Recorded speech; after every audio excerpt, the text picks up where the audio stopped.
Je suis sûr que vous avez déjà demandé ce que ChatGPT pensait de votre marque. Mais est-ce que l'IA l'a déjà cité de son plein gré? Eh bien c'est tout l'enjeu du GIO et on en parle aujourd'hui avec Mathieu, responsable média et digital à l'agence.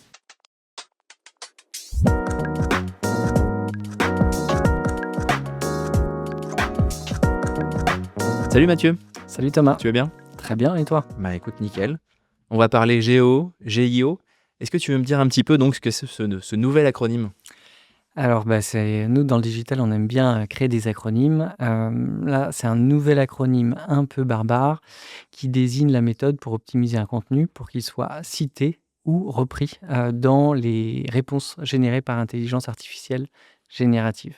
Donc le G c'est ChatGPT. Generative Engine Optimization. Euh, pour faire simple, c'est le nouveau SEO adapté à l'ère de l'IA. Mmh. Alors on va en parler justement de ce lien entre, GIO d'un côté, SEO de l'autre. On en parle beaucoup ou de plus en plus, en tout cas, j'ai l'impression que nos clients de plus en plus sont attentifs, à ça et à raison. En quoi justement ça peut réinventer, ça peut bouleverser vraiment la visibilité des marques en ligne? Depuis des années, le référencement naturel, quelque part, était le pilier, de la visibilité en ligne.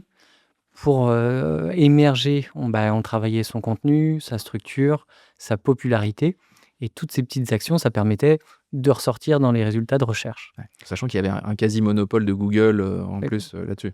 exactement.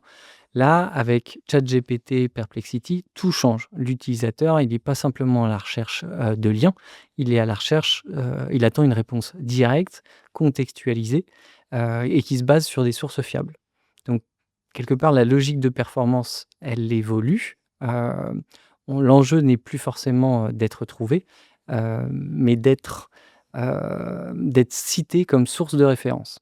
Ouais, donc là, on va pas nécessairement pouvoir tout quantifier, mais si déjà, quand on pose une question, on remonte notre marque ou une source de notre marque, là, c'est ça le but aussi, ça va être de devenir une source, référente ou en tout cas d'être cité par des sources référentes, c'est ça? Ouais et les objectifs quelque part, ils vont être différents. Le SEO est là pour générer quelque part du trafic, ça c'est son objectif, du trafic direct sur les sites. Là où, le GIO, c'est plus la visibilité qu'on va rechercher. Il est Mmh. pas là pour générer du trafic sur les sites web. Il est plus là pour, travailler la visibilité, la crédibilité de la marque. Donc quel levier on va pouvoir justement, activer pour espérer être cité, pour avoir cette visibilité? Le site internet ne suffit plus, il va falloir ça va être, plus les mentions dans les médias, ça va être, les papiers d'experts, ça va être, même les avis consommateurs. C'est eux qui vont devenir les leviers essentiels du GIO. Donc moi, je trouve ça assez intéressant parce que ça redonne toute son importance à l'ensemble des métiers de la communication, que ça soit, les RP, le social media, le brand content, ou même, l'influence. Parce que c'est eux qui nourrissent les IA en signaux d'autorité. Donc le SEO va rester, le socle, la base technique et sémantique. Le GEO, lui, il va amplifier en relayant, en s'appuyant sur des sources externes. Voilà un Donc petit peu là comment là ça là, les médias ont toute leur place. ouais, Là où en effet, il y avait quelque chose où il fallait avoir un site de bon élève, avec vraiment toutes les petites balises qui vont bien, toute la structure qui va bien pour Google. Là, il y a quelque chose tout de même qui retrouve un peu de bon sens presque quand même, où, bah, oui, il va falloir être présent et exactement. avoir un écosystème un peu complémentaire. Alors comment on fait pour trouver justement ce bon équilibre entre le SEO, qui a quand même pas tout à fait, disparu, et le GEO de l'autre côté? C'est là où il faut remettre un petit peu les choses en perspective. Si on parle chiffres, aujourd'hui, Google enregistre à peu près 14 milliards de requêtes au niveau monde, sur Google. Si on ajoute, les requêtes qui sont réalisées sur, YouTube, qui est le deuxième moteur de recherche, on arrive à 20 milliards. ChatGPT, lui, il capte uniquement que 2 de ces requêtes. Donc Mmh. ce qu'il faut retenir dans tout ça, c'est que le SEO reste, la priorité absolue à court terme et que le GIO, lui, il prépare, plutôt l'avenir. Ouais, c'est 2 quoi, ça prend. Je pensais pas que c'était autant YouTube. C'est pas le cœur du sujet, mais c'est fou que c'est presque la moitié du nombre de requêtes de versus Google. Exactement. C'est quand même, c'est vrai qu'on oublie que c'est un réseau social, un moteur de recherche et une plateforme vidéo, tout ça ensemble, YouTube. Ouais. Je trouve ça assez fou. Donc bon, bah, c'est naissant et à juste titre, en effet, c'est 2 qui croissent à une vitesse qui est sans commune mesure. Ouais, surtout sur les jeunes générations, je pense que là, elles se sont appropriées quelque part, les différentes solutions du marché et de plus en plus, elles vont chercher, des réponses, directes plutôt qu'à aller se perdre dans les résultats de Google. Ouais. Donc, oui, ça va croître, mais le SEO, reste, la base. C'est vraiment, les fondations qu'il faut travailler. Bon, c'est un bon équilibre à trouver. Puis c'est vrai qu'il y a TikTok, on a longtemps dit aussi sur les jeunes que, TikTok était un moteur de recherche. Ouais. Bon, bah, j'imagine qu'ils vont utiliser un peu les 2 en parallèle ou peut-être ce sera 2 générations différentes? Bah, ce je pense que ça sera parallèle et c'est vraiment 2 stratégies, complémentaires. Tu parlais de priorisation. Là, c'est, faut travailler, il faut être capable de travailler les 2 parce que, on pourra pas faire sans. Ouais. Alors justement, comment à l'agence, on avance en matière de géo pour nos clients et puis nous aussi pour se faire notre propre courbe d'expérience? Alors, déjà, pour travailler son GEO, faut utiliser les bons outils. Donc, les outils qui sont capables de mesurer, la visibilité des différentes marques sur, les différents LLM. Donc ça, c'est pas facile, déjà à trouver. Donc, avec Maxime, et les équipes, on est en train de tester, les différentes solutions du marché pour identifier, l'outil qui correspondra le mieux, à nos attentes.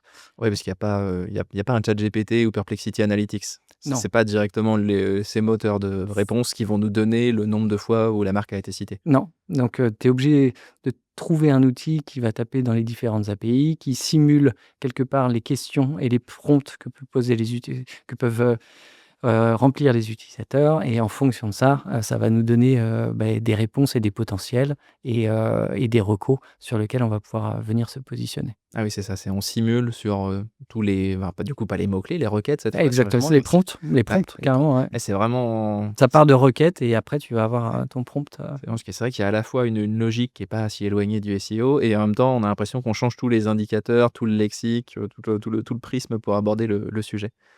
Et donc les différentes étapes pour initier, pour bâtir une stratégie, GIO? Nous, notre méthodologie quelque part, elle s'articule autour de 4 grandes étapes. La première, c'est identifier les sources de référence. Donc c'est regarder, au sein des différentes LLM, qu'est-ce qui sort en termes de sources? Est-ce que c'est, des forums? Est-ce que c'est, des médias? Donc ça, c'est important de cartographier, toutes ces sources. Ensuite, il faut évaluer la présence, de la marque sur laquelle on travaille, au sein de ces sources. Est-ce que, elle est citée? Est-ce qu'elle remonte? Et si c'est pas le cas, il faut travailler sur un plan d'action. Donc, ça passe par, ce qu'on appelle la création de contenu d'autorité. On va, créer du contenu à valeur ajoutée. Donc, j'entends par là, des études, des papiers d'experts, des baromètres qui sont pensés en fait pour être cités, ou repris par des tiers. Ouais. Ouais, c'est Donc plus c'est du tout le côté, il faut qu'on ait un blog avec du contenu, avec plein de mots-clés dedans. Ça va se jouer beaucoup plus, en dehors du site internet et exactement. ouais, ça redonne vraiment en effet toute sa place, aux médias. On avait pourtant annoncé un petit peu mort justement, à cause enfin d'abord de Google puis de ces IA. Finalement, elles vont avoir une carte à jouer. Une carte à jouer, les médias clairement là, ils sont tous en train de monter leurs offres, GIO, mais c'est aussi, une opportunité pour les agences d'orchestrer en fait ces différents métiers de la com. Heu, on parlait du brand content, on parlait des RP, on parlait, du social media. Heu, ça va redonner un peu du sens aussi, heu, d'orchestrer en fait les différents métiers pour pouvoir être visible, sur les LLM. Ouais, ça peut être amené à réduire peut-être quand même une petite séparation entre justement les dimensions très techniques d'un côté du SEO qu'il faut pour remonter et puis, bah, à côté, des stratégies de contenu, des stratégies de marque qui, bah, oui, à un moment font sens aussi pour les consommateurs et ce qui est pas le cas de la partie technique. Bon, bah, il y a peut-être un peu de bon sens et de recoordination, qui va avoir lieu, qui fait que les agences vont avoir un rôle à jouer aussi de coordination ici. Exactement. Bon, bah, c'est tout naissant, bien que ça avance très, très vite, on l'a dit, notamment pour des publics, plus jeunes. Si on se projette plus loin, exercice difficile puisqu'on sait que les choses bougent très, très vite en matière d'IA, mais demain, ce serait quoi en effet le GIO? Est-ce qu'on peut imaginer que ça remplace le SEO? Ce sera toujours une complémentarité? Je pense que déjà dans notre approche, il faut rester, humble. Le JO, il avance à la vitesse, de l'intelligence artificielle. Donc trop Heu, vite? Ouais, donc très vite. Donc ce qui est valable aujourd'hui, demain, clairement, ça peut changer. Donc aujourd'hui, personne ne peut se dire expert du GIO. En tout cas, s'il y en a qui le font, faut pas trop les croire.